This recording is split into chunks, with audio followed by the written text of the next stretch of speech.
everyone? Marc Lobliner, CEO, MTS Nutrition, Chief Marketing Officer, TigerFitness.com, creator of that Red Bar, and partner in Ambrosia. So we are looking today at the best forms of cardio for fat loss. Now, I actually broke out some of my old Exos manuals, all about ATP, anaerobic lactic, anaerobic lactic, anaerobic aerobic, glycolysis, all that good stuff, ATP synthesis. I read through all this stuff. Good news is, we're talking about fat loss. None of this matters. My education, a lot is in athletic performance. And with that, we don't really care about fat loss. We care about being able to do cardio, not restrict your ability to recover from your other training modalities, but get the benefits from cardio, which is called Energy Systems Development, or ESD.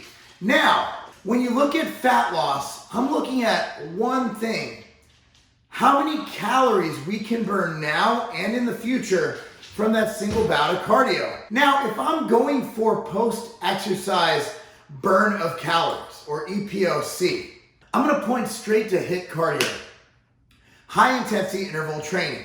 Now, if that is your only form or modality of training, sure, it's the best.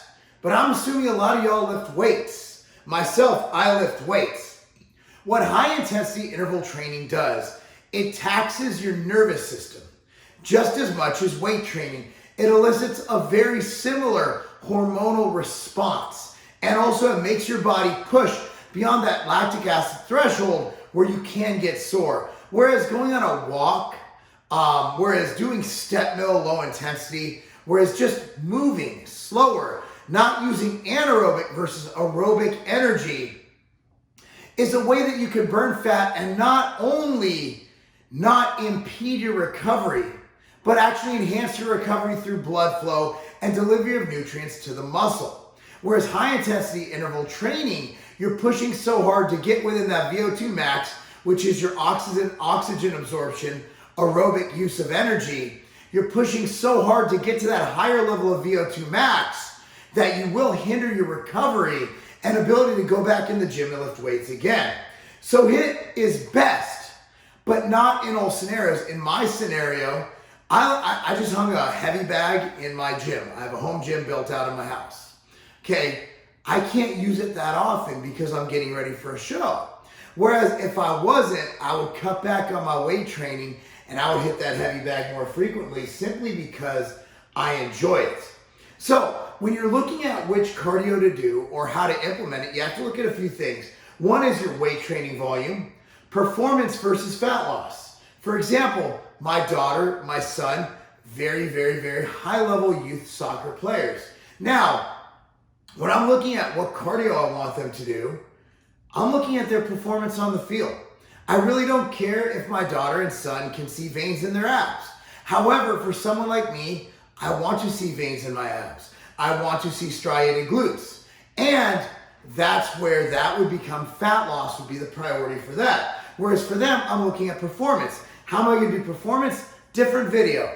However, I will say something if you want. I have a good video on Tabata, is one way to look at performance. And it's usually done after skill and strength training in the Exos methodology.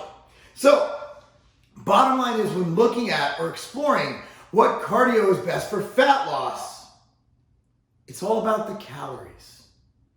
So when I'm looking at which low intensity modality or training I'm gonna do, I wanna look at what's gonna minimize your joint discomfort, what's gonna minimize your wear and tear on your body, what's gonna maximize recovery, and what's also gonna burn the most calories and fat while doing all that. So you're looking at, it's individual specific. I also want you to do something you enjoy. If you absolutely hate the step mill, just because you don't like it, you're less likely to do it.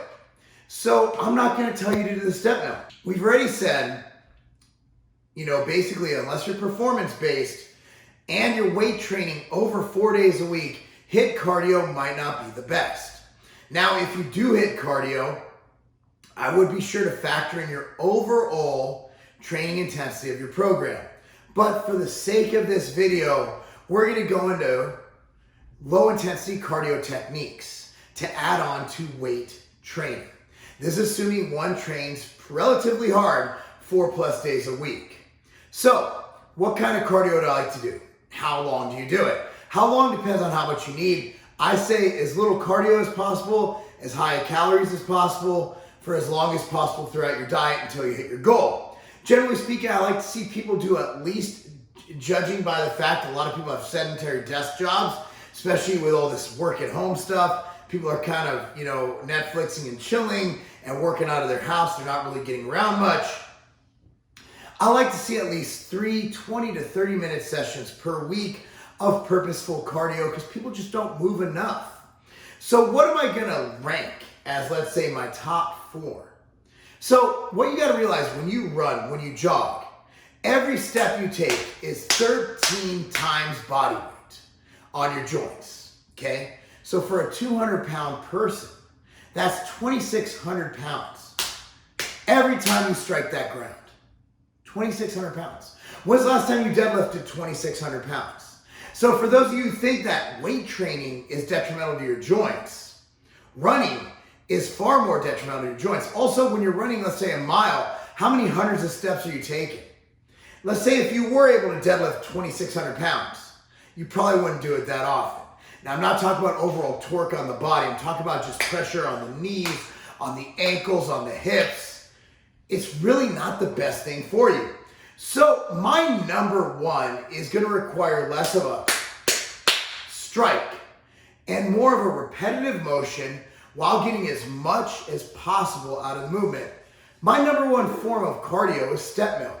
Step mill, while you're doing stepping, while it is load bearing, I'll get into that in a second, it's also very low impact. In my opinion, the step mill, the rotating stairs, I'm actually ordering one for my house. Those are, in my opinion, that is the optimal form of cardio. If you have access to a step mill, do it. It avoids a lot of the downfalls of more traditional weight bearing activity versus the striking impact of running or walking on a treadmill or even walking outside. It's a very low impact. And also you get such good glute, hamstring, and quad recruitment from the movement. Now, load bearing means if you sit on a bike, you're sitting on your butt, you're not carrying your weight, it burns less calories. When you're on a step mill or a treadmill, you're not only doing the cardio, but you're carrying your own fat ass around. That is load bearing. Number 2, I'd have to say, is the elliptical. While not as load bearing as step mill or treadmill, elliptical allows you to not even strike the ground at all. It also gets your upper body in motion if it has the arm handle things on it. And it's very low impact. It burns calories. Number 3 would be treadmill or walking. Walking at an incline, whatever it is. Walking is undefeated in simplicity. And it's a common mode of transportation. If you work in the city or if you just go to the grocery store, park further away from the store, you can't take away the simplicity of walking. That's why I had to put it number 3. And number 4, the bike. While it sucks at load bearing, if you go in and you have knee surgery tomorrow, one of the first things they're going to have you do for rehab is the bike. It circulates nutrients through that knee, circulates nutrients through your body, keeps you moving. Now, those are my top 4. There are so many different forms of cardio. I like battle ropes, I like even the stupid little hand bikes. Basically, there is no wrong way to do cardio. But Mark, I hate the step mill, hate the elliptical, hate the treadmill, hate the bike. Maybe you like the rowing machine. Maybe you like the Concept 2 rower. At the end of the day, the best form of cardio, what I said, throw it out the window. The best form of cardio is the one that you'll do. All this BS semantics about what to do best. Look, if I have someone getting ready for a show and I want them to recruit their glutes and burn as many calories as possible, I'm going to tell them to shut the F up, get on the step mill, put some Netflix on the screen right in front of you, and step away until you reach your goals. However, if you're like 99% of you watching this video, and you're just like, oh, YouTube recommended this video by this idiot meathead in a pink shirt to talk about what form of cardio is the best. You don't care about all that. You're not trying to get on stage. You don't want shredded glutes. You just want to look a little better in that bikini. You want to look a little better at your high school reunion. And you want to make sure you don't die. But maybe you like weight training. Maybe you just don't like sprinting or doing other forms of high intensity interval training. Now again, I had to choose which one to go with. This is for fat loss, assuming people weight train. However, if you do HIIT, there are so many methods, so many ways. What I would factor in is overall calories burned, and just like weight training, HIIT cardio increase your EPOC or post-exercise calorie burn for up to 39 hours.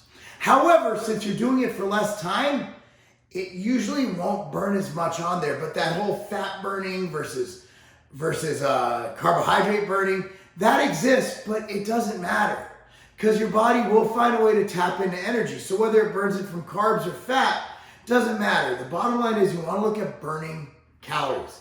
So those are my top 4. Hope you guys enjoy this. Be sure to follow me on Facebook at Marc Lobliner, on Instagram at Marc Lobliner, Twitter at Marc Lobliner. Be sure to patronize my products at tigerfitness.com. Thanks so much for watching. That's not a game.